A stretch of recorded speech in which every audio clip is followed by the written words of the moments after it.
आप के जज्बात की मुझे कदर है, मगर आपकी खिदमत में ये अर्ज़ करना चाहता हूँ कि अगर 9-10 मई के मुलज़मों को कटहरे में ना किया जा सके,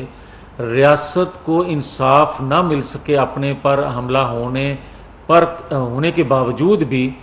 तो नवाज़ शरीफ को इंसाफ कहाँ से मिलेगा?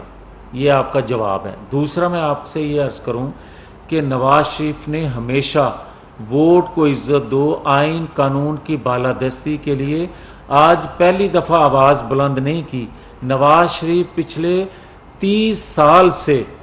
इसी स्लोगन के साथ और इसी ख्वाहिश के साथ कि आइन कानून के मुताबिक अगर पाकिस्तान को चलाया जाएगा तो पाकिस्तान में इस्तेहकाम आ सकता है, वरना साजिशी जो हैं, वरना सहूलतकार जो हैं, वो रियासत को कमज़ोर करते रहेंगे। आज वो मकसद जो नवाज शरीफ का था वो उस वक्त पूरा होता आपको नज़र आया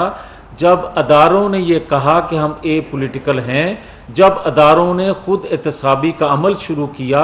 जब हमारी आवाज़ पर जो सहूलतकारी हम कहते थे उस पर अदारों ने एक्शन लेना शुरू किया। हाँ, हम आज ख्वाहिश ये ज़रूर रखते हैं कि दीगर अदारे जो हैं वो भी खुद एहतसाबी करें ताकि पाकिस्तानी कौम का एतमाद बहाल हो सके।